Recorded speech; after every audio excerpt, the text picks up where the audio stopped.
Hey guys, today I'm going to be doing my out-of-box review for the HG Iron-Blooded Orphans Grimgerde.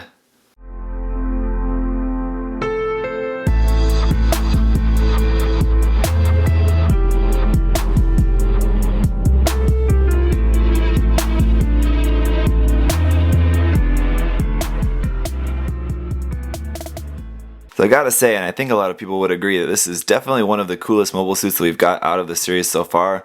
I mean, the grays as like the big grunt suit of the series was a really awesome design. I think people have just loved the grays in many of its variations so far. But this one though, I think is also a very, very cool design. You can see some of the features are very reminiscent of other past mobile suit designs from multiple different series. But it does look like something very new and really cool. It looks like it fits the series. To be honest though, it looks like it almost could fit into maybe a other series, Grays, 00, but I mean that should make sense because just due to the creative team behind the series anyway. So let's get this going around. I don't have the shields on the arms just because I'm going to count those as accessories, so I'll add those here in a moment. Just wanted to give you guys just a look around the mobile suit first. Just out of box, it really only has a couple of stickers on it, so if you want to go for color accuracy, there's really not a whole lot that you're going to do. It is molded pretty much entirely in its accurate colors. There's only a couple things that you're going to have to paint. Obviously the cameras in the head, the two of them there, you'll have to paint those, but really not a whole lot that you're going to have to paint on this kit in terms of color apps that aren't color separated, I should say. Obviously, if you're going to be painting the kit, you're going to have a lot to paint because you're going to have to paint the whole thing, but what I mean is extra color apps that are covered by stickers or other things like that anyway. So yeah, just really nice quality kit too, and aside from just the cool look, it is a really super nice kit, so I can definitely say that with confidence. It's going to be interesting to see how this compares to the 1/100 scale version. The 1/100 scale version, like I mentioned before, I believe in the unboxing, is slightly bulkier, I think, so I don't know, I think this kit definitely the design looks better as slim down as possible, because that's just kind of the whole thing it's got going for it, right, is this super slim design. Very reminiscent of like an overflag from the 00 series, something like that, and people have compared it to other mobile suits from that series as well, and it's definitely comparable. But yeah, just really super nice quality kit. You'll see that when we start talking about the articulation here in just a minute. And I just want to say a big thank you to MindFenix Hobby Store for sending me this kit. Again, as always, the link to their shop is always down in the description below these videos, so please do check them out if you guys are living in Australia, and shop there and support them. So let's get into taking a closer look at this guy. I'll show you a little bit about the articulation, I suppose, if anyone's interested in that. Just in the head here, you can see in that sliver there is a sticker in there for the camera. Let's see if I can pull this off just a little bit. Pull it open just enough so you can see that sticker inside the head there, and the sticker here on the lower part as well. It's a little bit oddly shaped. It's not flat, so the sticker doesn't rest flat on there. When you're going to be painting that, just know that that shape in there is not actually a perfect rectangle as it would appear. We'll pop that head back down there. I really like the shape of the face. To be honest, it's really quite unique. The head's going to go up about that much, down about like that, able to get those rabbit ears pointed nice and far up. Someone asked me in the comments section on another video recently which kit I thought looked more rabbit-like. I still think the Buster Gundam looks the most rabbit-like to me. I mean, this one has the big ears on it, but still the Buster Gundam just screams rabbit to me for some reason.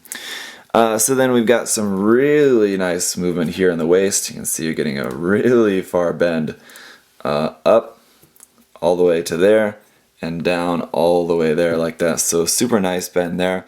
Side to side, it's not going to be too much. It is on a ball joint here at the bottom, so you are going to get a little bit of movement there, but that's basically by bringing it up onto the ball a little bit. Otherwise, if it's pressed firmly down, it's just going to be pretty much straight there. Then, of course, it's going to rotate and all of that. Shoulders are going to move up and off like that. As you can see, there's this space here. There's where it connects on that round part in there. But then there's this black, dark gray part. Goes up quite a bit over that. So that is going to limit you from being able to bring the shoulders up too high before, as you just saw, it's going to pop off there. So that's about the limit of how high you can bring that shoulder piece. making your arm limit be about there. And then of course you can rotate that, bring it up something like that if you wanted, but you're not going to be able to get that arm to go straight up. These shoulder pieces are just huge. For a kit that's all really streamlined, and it's got these really huge bulky shoulders, very tall geese-esque shoulders there really. So then the arm itself is going to have about that much bend. Again, that's the amount the arm is going to bend, but again, any further than that and you're just hitting into the shoulder piece there as well, so not really going to be too much you can do about that. Just a ball joint there for the wrist. And let's talk about seam lines. This kit doesn't really have a whole lot of seam lines really. There's nothing here on the shoulders. On the forearms you've got a seam line there, but it's really not going to be all too hard to get rid of. On the wrist part, the seam line is hidden as just an armor panel line, but then on the back of the arm here you've got a seam there, but it's super easy to get rid of that one. So that's pretty much going to be it for the seam lines on this kit, so you're very easy off on that, not going to have to do a whole lot of work. In the skirt armor, the front skirt looks like it should move like a little bit, but it really doesn't. It's just pegged onto there. The side skirts are actually attached onto the side of the top of the leg. So let me just pull one off here just so you can see. It's a kind of ball joint peg there. It's kind of a ball joint, kind of a peg. So those are going to be able to move around in a lot of different ways on there on the side of the top of the hip joint there. Then the legs just going to move very normally, just going to rotate at the top. Nice double joint here in the knee to give you a really good range of movement there. So that is going to have no problems bringing that leg just about as far as you could possibly go with this nice cool shaped knee part there with these big parts on the side. Looks really nice. On the back of the leg, here's a look at some of that mechanical detail there, just some of this piping in there. Behind the thigh is really not a whole lot going on up there, but it wouldn't be too difficult to maybe add a little bit of detail if you wanted. For the ankle armor, its front part is just kind of sitting on there. It does move a little bit, but it's not really going to do a whole lot. It's kind of stiff and it's just kind of sitting on there, but it does move. The ankles themselves are going to move about that far apart, so you're going to have no problem getting this to do a super wide stance if you want. And then down about that far before it pops it off the ball joint there. So not really too far down, not really too far forward, but overall still pretty good. So I think that should just about do it for the articulation. Let me get out his weapons and accessory. Let's talk about this stuff. So the first thing we've got are the shields. So you have one for the left and one for the right, and these do have a gray sticker there for that part in the center. As I said, as far as color apps that you'll have to paint in that are not separated pieces, these that's basically the only one here. Of course, the inside of the shield, you'll have to paint that all in gray or whatever. But that for painting the inside of a shield, that's very standard for an HG kit. So these are just going to peg onto the arm like so. Actually, I take that back. Those were on backwards, the other way, so that the long part is kind of towards the back of the mobile suit, if that makes sense. So there's what it's going to look like with those attached onto there. But then we've got these. We've got two of these swords, these Valkyria Swords. And really nice that they have the handle here in that dark grayish brown color, and then the actual sword part in gold. It's just that molded gold, so it's not the greatest really, to be honest, but I think it looks perfectly fine for this kit really. The problem with this molded gold sometimes that you can see like the swirl marks in there, and some people don't really like that. In this case you really can't see it because the pieces are small enough, so you're not really going to have that effect on there. So they do look honestly pretty good. Could Bandai have gone with maybe a different option for those, having it like plated, gold plated? That would have made the kit more expensive for one, and secondly, I don't really think I mean, there's people who want that, but gold plating just gives you nub marks, so it's really not that great. And then these have a little peg on here, that little square peg just on one side, not on both. That is going to allow you to peg that inside the shield there, so you can peg it like this up inside of there, and that's how that's going to look. So you are going to see some of this blade exposed there on the top back part of that. The other cool thing that you can do is turn it around though. You can turn it around the other way and have the blade pointing out the front, like so. So really, really cool effect, cool weapons there. And just because of, I mean, as you guys have just seen, the articulation for this kit is amazing. So if you take that amazing articulation plus this cool weapon setup with the swords there, is really, really nice. Going to have some really nice posing options for this. But we're not done there, because then we do also have his rifle as well. Now, personally, as I said before, I really don't like the look of this rifle at all. I still think it looks like a mix between the Zaku machine gun and the Gelgoog beam rifle. It's very skinny and thin, and then has this kind of, the overall shape and design is very similar to a Zaku machine gun. But the front handle is going to move side to side. We do have a peg here for plugging this onto the back skirt. In order to do that, you're going to have to take the ammo drum, move that around onto the other side. Just going to take it off this peg on the top, plug it onto the peg on the other side, and then this is going to plug into your back skirt like so. And it's going to be looking a little bit awkward by the barrel sticking out way off to the side there, so you might want to set it at an angle or something, but even still, that's going to start getting in the way of other things. So it's okay, but not great. The other thing I forgot to mention, that here on the back, these vents here, those also move up and down. So you got a little bit of movement there. One thing you're not going to have though is holes here in the back, ports to plug on any other sort of backpacks or anything like that if you want to. Basically what you'd have to do is just sort of remove these parts, which are sort of built in there, and then build some sort of way to plug another backpack into that. But anyway, really cool. And I do like this white, the white cable here, white hose up on inside the chest. It's a really nice little accent color. I like this little splash of white there in the chest, a little splash of white there on the feet.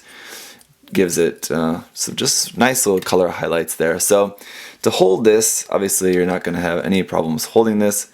It's just going to plug into the hand, just going to drop down into the hand.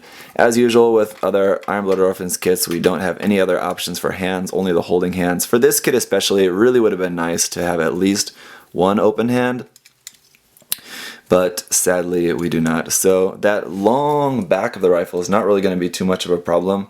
So as you can see, it's able to hold that just fine, and it's just kind of a little bit off to the side there, of course, but not going to be too much of a problem. I think it would be super easy to modify just cutting that off if you really wanted. But yeah, so that's pretty much it. And just for some size comparison here, you can see it next to the Gundam Gushan Remake.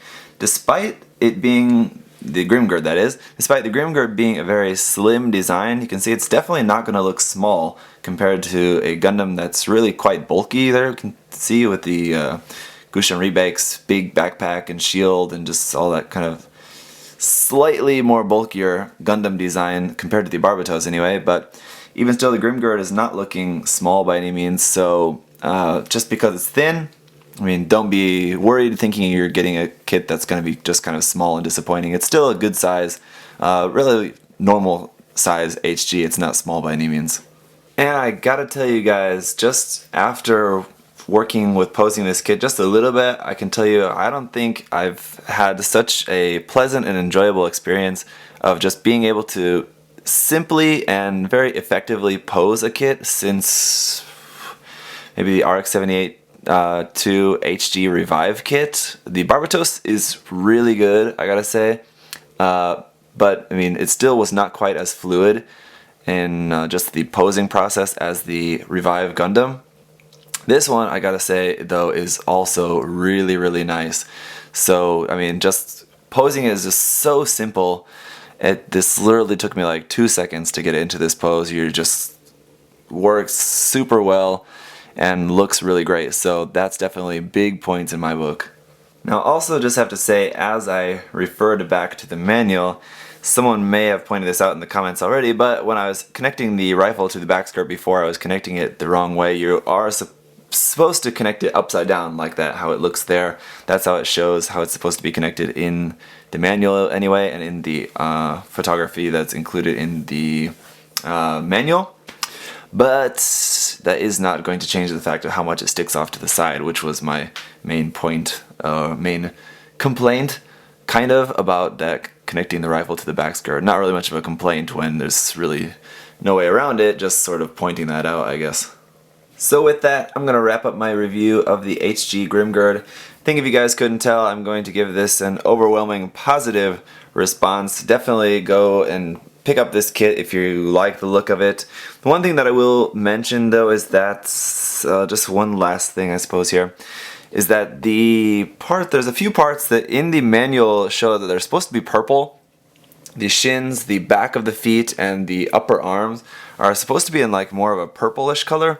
Kind of wish that, I guess was all the feet, not just the back of the feet I should say, all the bottom part of the feet. I kind of wish that those would have been molded in purple if Bandai would have included another small little runner of purple parts for this kit. But really easy to just paint those, of course. Just for the people who don't paint, it would have been nice to have those in that purple color. But again, that's just a very minor thing to nitpick about because those parts are going to be super duper easy to paint. I did just realize though that I just forgot to point that out earlier when I was talking about the colors being accurate. So there is that little complaint about the colors not being totally accurate there. But even on the 1/100 scale, the production photos that we've seen so far for the 1/100 scale, at the moment it's not released yet, of course, so I don't know, but the production photos that we've seen so far show those parts in gray as well and not purple, so interesting. Anyway, that's it for this review, guys. Thank you so much for watching. If you have any other questions or comments, do leave those down below. Otherwise, I'll see you next time. Bye bye.